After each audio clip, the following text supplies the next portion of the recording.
아멘. 하나님 앞에 감사와 영광의 박수 올려드립니다. 귀한 찬양 감사합니다. 따라 하시죠. 하나님 나라 구인 광고. 유치원에 다니는 예쁜 꼬마 아가씨가 할머니와 함께 길을 가다가 과일 가게에 진열되어 있는 사과들을 보고 그 앞에 멈춰 섰습니다. 평소에 가게 주인 아저씨를 잘 알고 지내는 이 아이가 진열되어 있는 사과 하나를 집어들더니 생글생글 웃으면서 그 아저씨에게 이렇게 물었어요. 아저씨, 죄송합니다. 이 사과 한 개가 얼마예요? 장난치기를 좋아하는 이 아저씨가 아저씨한테 뽀뽀 한번 해주면 그냥 줄 수도 있지 그랬습니다. 여러분, 요즘은 이러시면 큰일 납니다. 바로 신고 들어갑니다. 절대 하지 마세요. 그러자 이 아이가 대뜸 이렇습니다. 좋아요 아저씨, 그러면요 5개 주세요. 가게 주인이 사과 5개를 봉지에다가 넣어서 아이에게 내밀며 그리고 동시에 뺨 한쪽을 쑥 내밀었습니다. 그러자 꼬마 아이가 생글생글 웃으며 이렇게 말했어요. 아저씨, 계산은 우리 할머니가 할 거예요.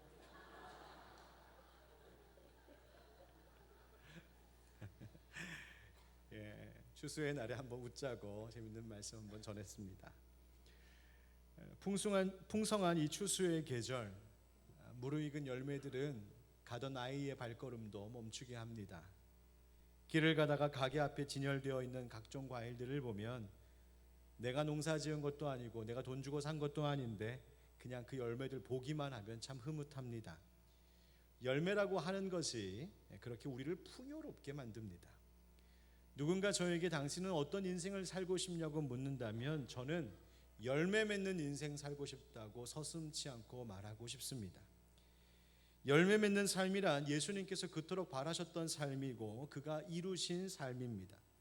그래서 지금 같은 이 추수의 때가 되면 항상 주님의 이 말씀이 떠올라 우리 주님 앞에 부끄러운 마음입니다. 나는 포도나무여 너희는 가지라. 그가 내 안에 내가 그 안에 거하면 사람이 열매를 많이 맺나니 나를 떠나서는 너희가 아무것도 할 수 없음이라. 또 주님 말씀하시기를 좋은 열매 맺지 아니하는 나무마다 찍혀 불에 던져지리라 하셨습니다. 여러분은 어떤 열매를 맺고 살고 계십니까? 또 지난 한 해 동안 여러분 어떤 열매를 맺어 오늘 하나님 앞에 감사합니다 하며 가지고 나오셨는지요? 열매라고 하는 제목의 시가 있습니다. 세상의 열매들은 왜 모두 둥글어야 하는가? 가시나무도 향기로운 그의 탱자만은 둥글다. 땅으로 파고드는 뿌리는 날카롭지만 하늘로 뻗어가는 가지는 뾰족하지만 스스로 익어 떨어질 줄 아는 열매는 모가 나지 않는다. 덥석 한 입에 물어 깨무는 탐스런 한 알의 능금, 먹는 자의 이빨은 예리하지만 먹히는 능금은 부드럽다. 그대는 아는가? 모든 생성하는 존재는 둥글다는 것을. 스스로 먹힐 줄 아는 열매는 모가 나지 않는다는 것을. 이 시를 읽고 보니 정말 열매는 모가 나지 않는다는 것을 알았습니다. 마음에 와 닿았습니다. 우리의 인생이 열매를 맺되 다른 사람 탈나게 하는 열매 아니었으면 좋겠습니다. 많은 열매를 맺으며 살되 그저 나만 아는 열매, 나만 먹는 열매가 아니라 내어주고 나누고 함께 즐겁게 감사하는 그런 열매였으면 좋겠습니다. 우리 주님 안에서 그렇게 모가 나지 않은 둥글고 둥근 풍성한 열매 많이 맺는 우리의 삶이 되기를 주 예수 그리스도의 이름으로 축원드립니다. 우리가 신앙생활을 한다는 것이 뭘까? 어떤 면에서 그것은 예수님의 시선, 예수님의 관점을 배우고 닮아가는 것입니다. 예수님은 이 세상을 바라보는 눈이 남다르셨습니다. 하늘에 날아가는 새를 보면서도 예수님은 그 안에서 하나님의 일하심을 보았습니다. 그래서 마태복음 6장 26절에 공중의 새를 보라, 심지도 않고 거두지도 않고 창고에 모아들이지도 아니하되 너희 하늘 아버지께서 기르시나니 너희는 이것들보다 귀하지 아니하냐 말씀하십니다. 들에 핀 꽃을 보아도 그냥 지나치실 수 없었습니다. 예수님께 들의 꽃은 그냥 보기 좋은 관상용이 아니라 그 꽃을 창조하시고 그 꽃을 친히 가꾸시고 피우시는 하나님 아버지를 생각하게 하는 것이었습니다. 그래서 말씀하시기를 또 너희가 어찌 의복을 위하여 염려하느냐, 들의 백합화가 어떻게 자라는가 생각하여 보라. 수고도 아니하고 길쌈도 아니하느니라. 30절 같이 읽죠. 오늘 있다가 내일 아궁이에 던져지는 들풀도 하나님이 이렇게 입히시거든 하물며 너희일까 보냐. 믿음이 작은 자들아. 할렐루야. 아멘. 이처럼 예수님께서는 무엇을 보시든 그 안에 계신 하나님 아버지를 보셨고, 무엇을 보시든 그것을 이루어내시는 하나님 아버지의 손길을 느끼셨습니다. 바로 이것이 우리 교회가 늘 말하고 있는 하나님 나라 시인의 눈빛입니다. 가을 저녁에 붉게 물들어 타고 있는 태양을 보면서 태양신 만들어내면 우상숭배자 되는 것이요, 그 태양을 만드시고 오늘도 하늘에 멋진 그림을 그려놓으시는 하나님을 보면 그것은 하나님을 예배하는 시인이 되는 것입니다. 새근새근 잠들어 있는 우리 집 아이를 보면서 내가 이 아이 잘 키워서 세상에서 성공시켜야겠다, 그래서 나도 목에 힘 좀 주면서 살아야지, 그렇게 그 아이에 늘 매어 붙들려 살면 그 사랑스러운 아이를 우상되게 하는 것이고, 오히려 그 아이를 하나님께서 내게 주신 아름다운 열매로 보며 하나님이 지으셨으니, 하나님이 내게 주셨으니 하나님이 쓰십시오, 하나님이 이 아이를 쓰십시오 하면 하나님 나라의 시인이 되는 것입니다. 그렇게 예수님은 하나님 나라 시인이셨습니다. 예수님은 보시는 모든 것들이 그분의 글감이라는 것을 아셨습니다. 그러면 예수님께서 그토록 가지셨던 관점이라는 것이 어떤 관점일까요? 예수님은 어떤 관점을 가지셨길래 이 세상에 보는 사람들마다, 보는 것들마다 다 하나님을 찬양하는 이유가 될 수 있었을까요? 바로 하나님 나라라고 하는 관점으로 보셨기 때문입니다. 무엇을 하시든 누구를 만나든 그것은 온통 예수님에게는 하나님 나라 이야기였습니다. 오늘 본문 속 예수님의 모습도 그렇습니다. 예수님께서 도시와 마을을 두루 다니시면서 많은 사람들을 만났습니다. 마태는 예수님의 하신 일을 간단 명료하게 우리에게 요약해 주었습니다. 35절 말씀입니다. 같이 읽어보시죠. 시작.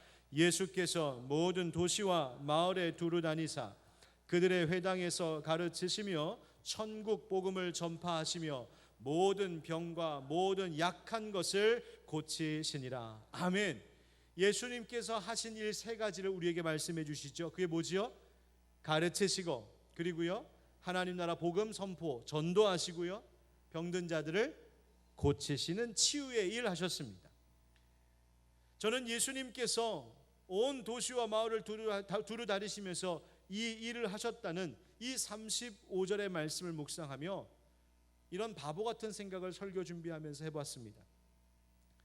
예수님께서 그렇게 돌아다니지 마시고 그냥 그 시대의 부자 중에, 그리고 성품도 좋은 사람 중에 하나를 제자로 부르셔서, 야, 여기 몫이 참 좋다, 여기다가 목이 좋다, 여기다가 땅을 하나 사라, 또 거기다가 번듯하게 학교나 회당 건물이나 병원 같은 거 딱 지으셔서 유대와 갈릴리 온 땅에 CF 광고를 날리고 여기로 오시오, 줄을 서시오, 그러셨으면 안 되었을까?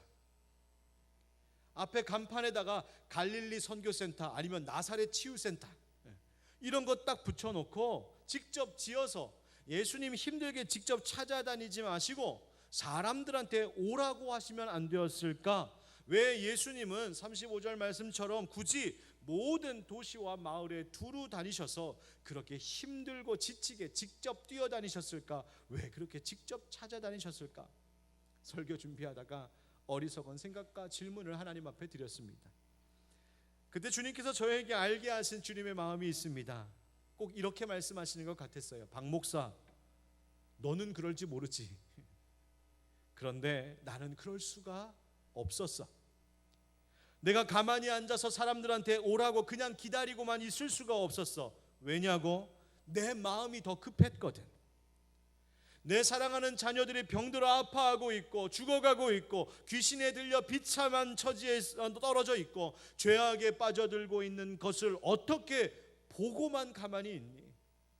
어떻게 여기 오라고 기다리고만 있을 수 있겠니? 하나님 나라에서 점점 더 멀어지고 있는 그들을 어떻게 앉아서 기다리고만 있을 수 있었겠니? 그들을 사랑하는데 뜨거운 마음이 나를 3년 내내 모든 도시와 마을을 두루 찾아다니게 만들었단다. 예수님 꼭 저에게 그렇게 말씀해 주시는 것 같았습니다. 그러면서 그 깨달음 속의 말씀을 보니 이미 답이 그 다음 36절에 있었습니다. 36절 같이 읽어보실까요? 시작. 무리를 보시고 불쌍히 여기시니 이는 그들이 목자 없는 양과 같이 고생하며 기진함이라. 아멘. 예수님의 그 불쌍히 여기시는 마음, 그 사랑과 긍휼의 뜨거운 마음이 3년 동안 그토록 모든 도시와 마을을 두루 다니며 마지막에는 골고다 십자가 언덕에까지 오르게 하셨던 것입니다. 예수님은 사람들을 그냥 보지 않으셨습니다. 예수님의 관점은 하나님 나라 시인의 관점이라고 말씀드렸었죠. 예수님은 당시 그 땅에 있는 사람들을 무엇으로 보셨냐면 목자 없는 양들로 보셨습니다. 왜일까요? 예수님은 아마도 에스겔 34장의 말씀을 기억하셨던 듯 싶습니다. 무슨 말씀이냐 하면 바벨론 포로 생활을 하던 제사장 에스겔에게 하나님 찾아오셔서 말씀 주시고 선지자로 삼으셨습니다. 그리고는 이스라엘 백성들을 바라보시는 그때의 하나님의 아픈 마음을 이 선지자에게 알려주셨어요. 조금 길지만 제가 읽어드리겠습니다. 여호와의 말씀이 내게 임하여 이르시되 인자야 너는 이스라엘 목자들에게 예언하라. 그들 곧 목자들에게 예언하여 이르기를 주 여호와께서 이같이 말씀하시되 자기만 먹는 이스라엘 목자들은 화 있을진저 목자들이 양떼를 먹이는 것이 마땅하지 아니하냐? 너희가 살찐 양을 잡아 그 기름을 먹으며 그 털을 입되 양떼는 먹이지 아니하는도다. 너희가 그 연약한 자를 강하게 아니하며 병든 자를 고치지 아니하며 상한 자를 싸매주지 아니하며 쫓기는 자를 돌아오게 하지 아니하며 잃어버린 자를 찾지 아니하고 다만 포악으로 그것들을 다스렸도다. 목자가 없으므로 그것들이 흩어지고 흩어져서 모든 들짐승의 밥이 되었도다. 내 양떼가 모든 산과 높은 맷뿌리에 마다 율이 되었고 내 양떼가 온 지면에 흩어졌을 때 찾고 찾는 자가 없었도다. 아멘. 예수님께서 사람들을 목자 없는 양으로 보셨던 것은 바로 하나님 아버지의 마음이었습니다. 하나님께서 당신의 양떼와 같은 이스라엘을 돌보게 하시기 위하여 지도자들을 세우셨습니다. 목자들이 있었습니다. 선지자들이 그런 사람들이었고 제사장들이 그랬고 바로 왕들도 하나님이 세우신 목자들이었습니다. 그런데 그들은 하나님의 양떼를 돌보기보다는 그저 자기 배 채우기에 급급했습니다. 굶주리고 병들고 다친 양들을 돌보지 않았습니다. 잃어버린 양들을 찾아 나서지도 않았습니다. 오히려 그 양들을 잡아먹어 자기 배만 채웠습니다. 그런 목자들에게 하나님께서 진노하셨지요. 화 있을진저, 화 있을진저. 목자들이 양떼를 먹이는 것이 마땅하지 아니하냐. 사명 제대로 다하지 않는 목자는 하나님 진노의 대상이 되었습니다. 여러분, 오늘 시대에도 마찬가지라는 사실을 기억해야 합니다. 모든 권력, 모든 높은 자리, 모든 힘이 하나님께로부터 나오는 것임을 아는 사람은 절대로 자기 맘대로 또 자기 배 채우려고 그 일 행하지 않습니다. 그럴 수가 없습니다. 왜냐하면 나를 세우신 하나님을 의식하는 두려움이 있기 때문입니다. 이 점은 이 나라의 대통령도 나라의 장관들도 국회의원들도 모든 힘 있는 위정자들도 마찬가지입니다. 각계의 지도자들도 마찬가지입니다. 교회의 목회자들은 말할 것도 없습니다. 하나님께서 권위자로 세우시고 목자의 책임을 주셨는데 그 일을 온당하게 하지 않는 불의한 목자는 화 있을진저 하나님이 반드시 다루십니다. 여러분, 이것이 우리가 두려워해야 할 일입니다. 이 시대에 불의한 일들이 많고 이 국가도 한국 교회도 답답한 일이 끊이지 않고 있는 것은 나에게 주신 그 힘, 내가 있는 그 자리가 하나님께로부터 온 것임을 잊어버리는 그 두려움을 망각한 이유 때문입니다. 하나님 진노하십니다. 예수님도 그와 같은 세상과 그 세상 속에서 살아가고 있는 힘겨운 인생들을 보면서 불쌍히 여기셨습니다. 목자 없는 양과 같이 고생하며 기진함이라. 그런데 하나님께서 그 목자이러 기진하고 있는 양들을 위하여 약속하시기를, 내가 그런 가짜 목자 말고 진짜 목자, 신실한 목자 보내주시겠다 약속하셨습니다. 그리고 약속대로 성실하고 선하신 목자를 보내주셨습니다. 그분이 누구실까요? 예수 그리스도이십니다. 이것을 아셨던 예수님은 불쌍히 여기는 마음을 억누르실 수 없었습니다. 그래서 모든 도시와 마을을 직접 그 발로 두루 다니며 찾고 또 찾으셨습니다. 여러분, 우리가 오늘 하나님께 예배할 수 있는 것, 하늘빛 광성교회라고 하는 울타리 안에서 주님의 먹여주심과 보호하심 가운데 있을 수 있는 것, 성령의 인도함을 받으며 살아갈 수 있는 것도 바로 우리를 불쌍히 여겨주시고 찾고 또 찾으시며 두루 다니셨던 예수님의 그 사랑 때문에 가능했음을 잊지 않기를 축복합니다. 우리가 오늘 추수감사절로 보냅니다. 감사할 것이 많지요. 그러나 그 어떤 것보다 내가 가장 감사할 것은 우리를 불쌍히 여기시고 우리를 직접 찾아오신 선한 목자 예수님께서 지금도 이곳에 우리와 함께하고 계심이 우리의 가장 최고의 감사 이유가 되어야 할 줄 믿습니다. 그런데 참 신비롭고 또 반드시 우리가 기억해야 할 것은 그 예수님께서 2000년 전에만 그렇게 마을과 도시를 두루 찾아다니셨던 것이 아니라는 점입니다. 예수님께서는 지금도 곳곳을 두루 다니시며 그 길 잃은 양들을 찾고 계십니다. 찾아가셔서 진리를 가르치시고 복음을 듣게 하시고 몸과 영혼이 병든 자들을 고치시는 일들을 지금도 예수님은 계속해서 하고 계십니다. 여러분 믿으십니까? 예, 정말 믿으십니까? 그럼 그걸 어떻게 하실까요? 예수님 분명 부활하시고 승천하셨는데 지금은 하늘나라 아버지 하나님 보좌 우편에 앉아 계신 분이 우리 예수님이신데 지금 이 땅에서 두루 다니고 찾아다니고 계시다니요, 어떻게 하고 계신 것일까요? 그 일이 가능한 이유가 있습니다. 바로 교회라고 하는 주님의 손과 발을 통하여 주님은 그 일을 지금도 계속하고 계십니다.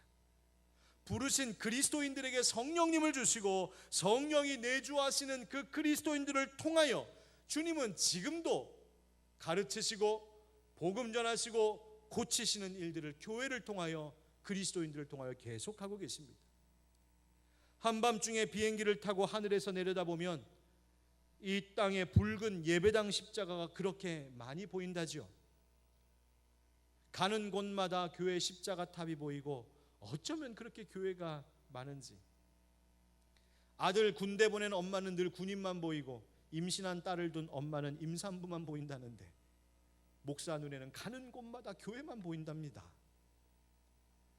그런데 아십니까? 그렇게 많아 보이는 그 교회, 그 십자가 탑들이 다 우리 주님께서 직접 찾아다니시며 두루 다니셨던 흔적이라는 사실을 말입니다.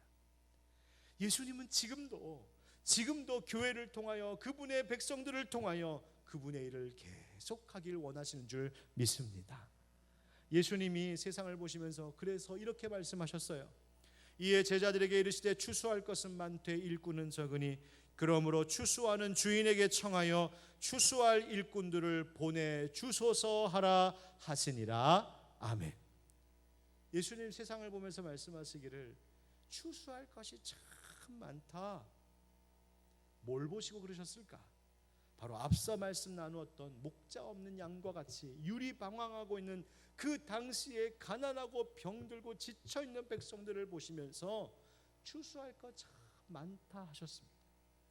오늘 부른 찬송가 589장 가사의 후렴처럼 무르익은 저 곡식은 낫을 기다리는데 기회 지나가기 전에 어서 추수합시다. 예수님의 눈에는 그저 그 백성들이 낫을 기다리고 있는 무르익은 곡식과 같이 보였습니다. 지금 당장 빨리 거두지 않으면 안 되는 것이었습니다. 지금 낫을 가져와서 사람들을 불러서 추수하지 않으면 때가 지날 일로 보셨습니다. 이것이 바로 하나님 나라 시인의 관점입니다.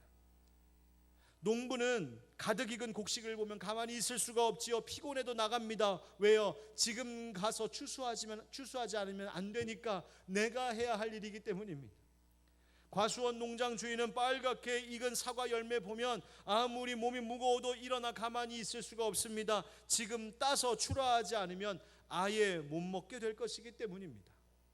바로 그 마음입니다. 그 마음이 주인의 마음이고 농부의 마음이고 목자의 마음인 것이죠.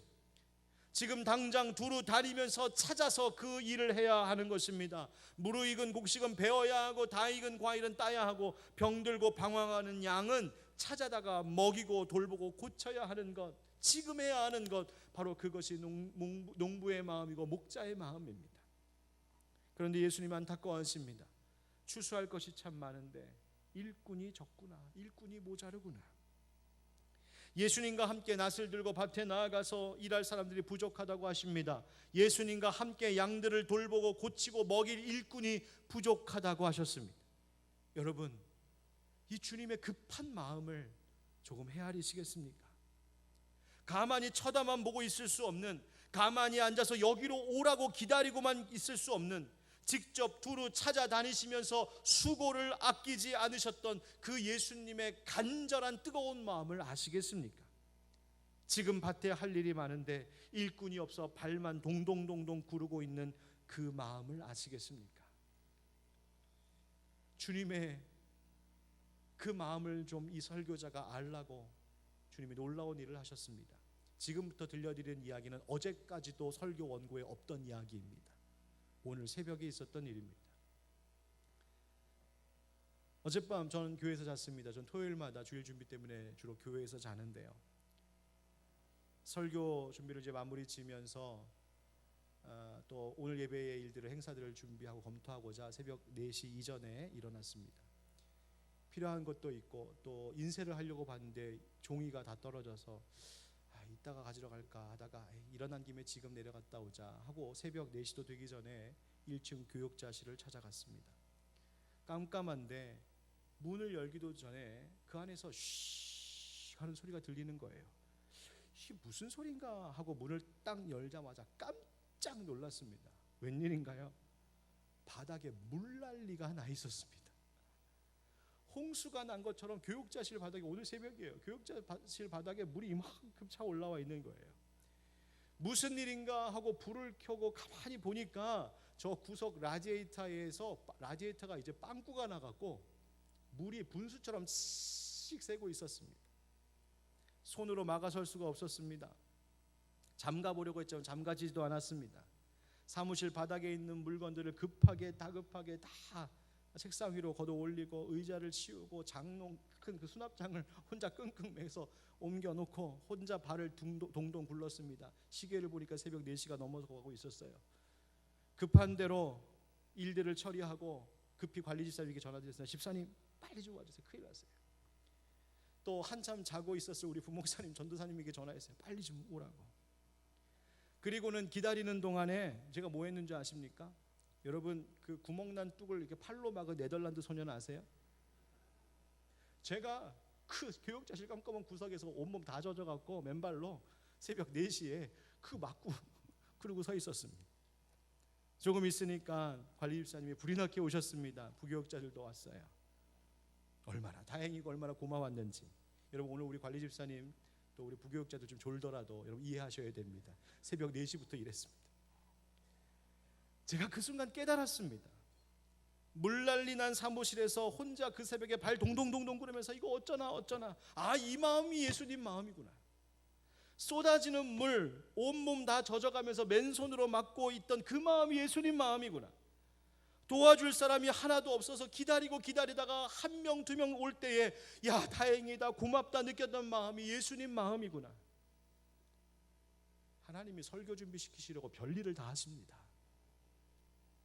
여러분, 이 추수의 때에 그저 내 창고, 내 냉장고에 가득한 것만 보면서 즐거워하고 있는 것은 발 동동 구르고 계신 예수님 마음 알지 못하는 겁니다. 아직 추수할 것이 많은데 일꾼이 없어서 발만 동동 구르면서 동분서주하고 계신 주님의 안타까운 마음을 안다면 그저 내 창고 내 냉장고에 가득 찬 과일들 보면서 좋아라 웃고만 있을 수가 없습니다. 사랑하는 성도 여러분, 주님이 하시는 일들에 우리는 동참해야 합니다. 이미 받은 은혜가 감사하다면 그 은혜 나누어주는 일, 섬기는 일에 헌신해야 됩니다. 나가서 복음 전하는 일 해야 합니다. 함께 낫을 들어주시고 함께 열매를 따야 합니다. 여러분, 함께 저랑 구멍난 파이프 구멍 좀 막아주지 않으시겠습니까? 지금 하나님 우리 교회 안에 일꾼 찾으십니다. 하나님 나라의 구인 광고가 떴습니다. 형제자매들을 영적으로 돌볼 목자 부목자들의 헌신이 필요합니다. 교회 학교 선생님이 많이 필요한데 너무 부족합니다. 지금도 아마 이 시간에 영유아 부서실 가면 교사 한 명이 그 꼬망이들 5명, 6명을 혼자 다 끌어안고 땀 뻘뻘 흘리면서 애쓰고 계신 선생님들이 계십니다. 고민 많고 어려움 많은 청소년들 위해서 지금도 직접 찾아가 만나고 눈물로 기도해 주시는 선생님들이 계십니다. 더 많이 필요합니다. 식당에서 카페에서 차량 안내 봉사로 성도들을 위해서 섬기는 봉사자들이 필요합니다. 전도팀에서 중보기도팀에서 함께할 영적 용사들이 필요합니다. 국내 선교, 사회 선교, 통일 선교, 문화 선교 등 각종 다양한 선교 사역에 앞장서 새로운 일들을 개척하고 세워나갈 일꾼들이 필요합니다. 예배와 찬양을 위해 자신의 은사를 헌신할 사람들이 필요합니다. 자기의 주신 재능과 은사대로 하나님 나라 위하여서 낫들고 추수밭에 나갈 추수할 일꾼들이 필요하단 말입니다. 이 외에도 교회 구석구석에 특히 2020년을 준비하고 있는 이때에 함께 손붙잡고 이제 일할 사람들이 필요합니다. 할 줄 아는 것이 없으시다고요? 능력이 안 되신다고요? 힘들고 바쁜 일이 많으시다고요? 물난리가 났다니까요. 10장 1절 함께 읽어보겠습니다. 10장 1절 시작.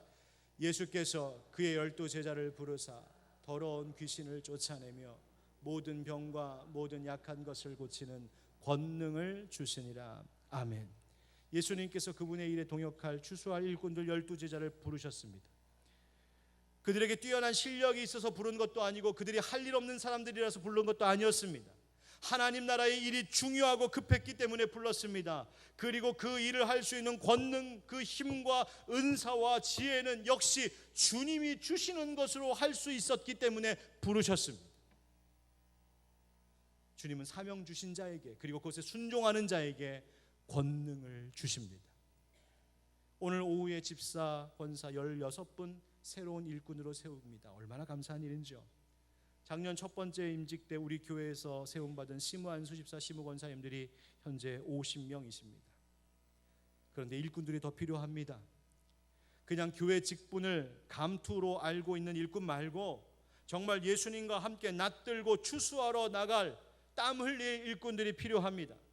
적어도 하늘빛 광성교회 집사, 권사, 서리집사로 불리고 있다면 그 집사라고 하는 이름의 뜻이 섬기는 자, 구제와 봉사를 위한 일꾼이라는 뜻 정도는 알고 계셔야 합니다. 오늘 세례 받는 분들도 우리 1부에도 있었고 이제 2부에도 좀 있으면 있습니다. 세례의 은총을 받고 세례의 그 은혜가 무엇인지를 아는 인생이라면 이제는 하나님 나라 위해서 자신의 삶을 드리는 삶으로 변화되어야 합니다. 여러분 기도하십시오. 우리 교회가 2020년도 새로운 회기가 12월부터 시작됩니다. 그때 각자 내가 나아가야 할 추수밭이 어디인지 성령님께 물으시고 성령님의 인도함을 받아 헌신의 결단이 있기를 주님의 이름으로 축원드립니다. 사랑하는 성도 여러분, 추수에 감사하는 절기, 하나님은 그 어떤 감사의 예물보다 우리의 몸과 삶을 드리는 살아있는 제물을 기뻐하신다는 사실을 잊지 마십시오. 받은 은혜에 어울리는 삶을 실천하며 살아가는 것이 최고의 감사 제사입니다. 여러분, 하나님 나라의 구인 광고 떴습니다. 속히 응하십시오. 잎이 지고 열매들만 남아서 나무들이 보여주는 당신의 뜻을 이 가을에도 눈 있는 사람들은 보게 하소서. 내가 당신의 한 그루 나무로 서서 잎만 무성하지 않게 하시고 내 인생의 추수기에 따 담으실 열매가 풍성하게 하소서. 아멘. 기도하겠습니다.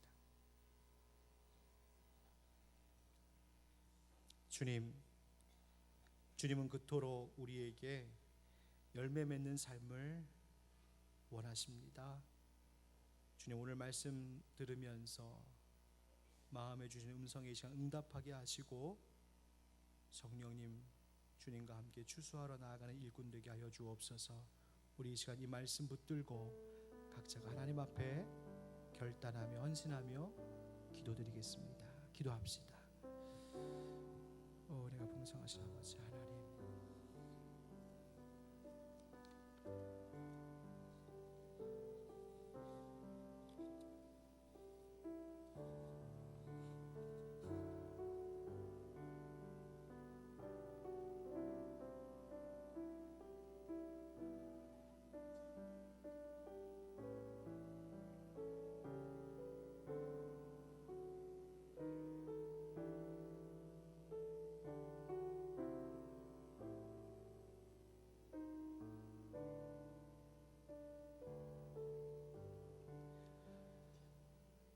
사랑하는 하나님, 오늘 우리로 일꾼으로 부르셨으니 주여 응답하게 하여 주시옵소서. 하나님께서 주신 것들 감사하게 하시고 입술로만이 아니라 우리의 몸으로 삶의 헌신으로 그 감사에 응답할 수 있는 주님과 함께 밭에 나아가는 일꾼이 되게 하여 주시옵소서. 주님, 오늘 이 시간 추수감사절을 맞이해서 세례 예식을 거행하려고 합니다. 성령님, 이곳에 임하셔서 형식으로 그치는 시간이 되지 않게 하시고 세례받는 자들에게는 새로운 삶의 시작이, 눈으로 보며 참여하는 모든 증인들에게는 나도 세례받은 자입니다, 다시 한번 결단하고 깨닫는 은혜가 넘치도록 주여 이 시간 함께하여 주시옵소서. 예수님의 이름으로 기도하옵나이다. 아멘. 우리 옆에 있는 분들과 인사하겠습니다. 오늘도 감사하며 승리합시다. 시작. 오늘도 감사하며 승리합시다. 아멘. 제가 축도하겠습니다. 지금은 우리 주 예수 그리스도의 은혜와 하나님 아버지의 크신 사랑과 성령의 교통하심과 역사하심이 오늘도 주님 주신 말씀 붙들고 승리하며 또한 믿음으로 살아가겠습니다.